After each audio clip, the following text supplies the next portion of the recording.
वैष्णव बंधुओं प्रणाम, जय सीताराम। मैं चरण सिंह स्वामी मेरठ उत्तर प्रदेश से हूँ।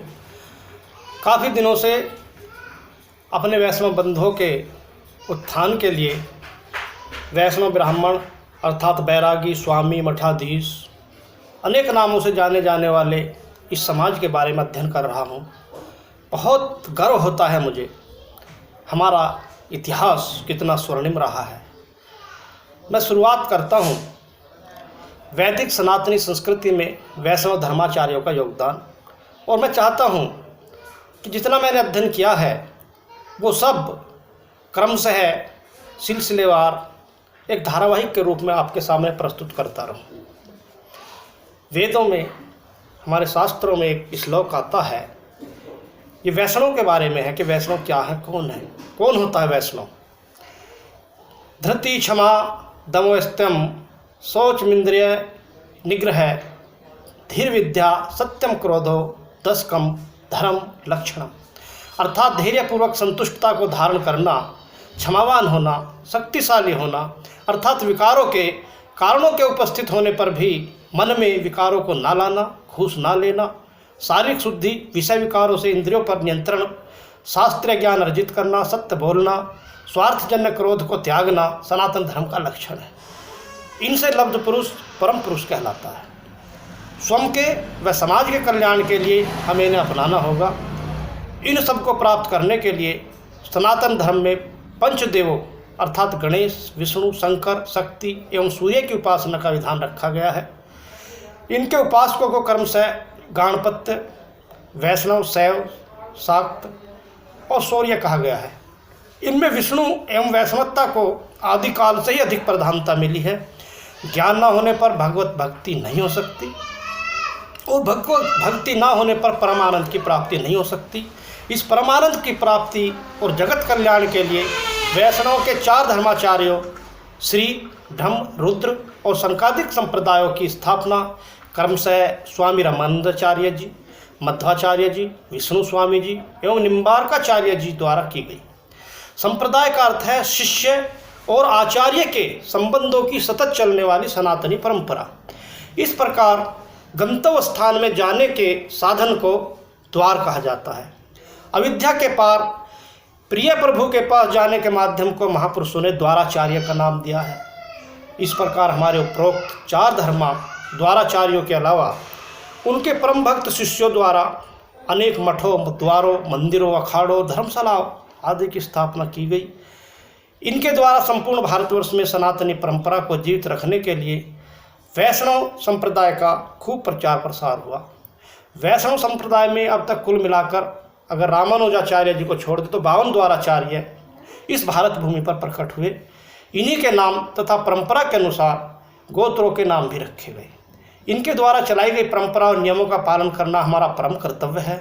भारत में वैदिक सनातन धर्म की जड़ सदैव कैसे हरी रहती है, इस बात को देखकर इतिहासकार भी आश्चर्यचकित होते हैं। ज्ञात हो कि इन आचार्यों के प्रताप से ही यह सब संभव हो सका। हमारे धर्माचार्य जानते थे मानव जीवन केवल ज्ञान, तर्क, बुद्धि और आचार से ही नहीं चलता, उसका एक भावनात्मक पक्ष भी है। कोमल हार्दिक भावनाओं को सिंचित करने के लिए भी किसी स्रोत की आवश्यकता होती है।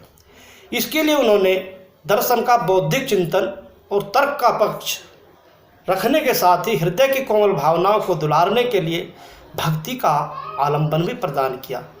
अन्य देशों में धर्म और दर्शन दोनों अलग अलग क्षेत्रों के महापुरुषों के पास मिलेगा, लेकिन यहाँ दोनों को एक साथ मिलाकर चलाया गया। इस प्रकार समस्त विश्व को ब्रह्म विद्या, आत्मज्ञान, आत्म साधना और संसार की असारता तथा सर्वव्यापी परमात्मा तत्व की सर्वोच्चता का संदेश हमारे धर्माचार्य ने दिया।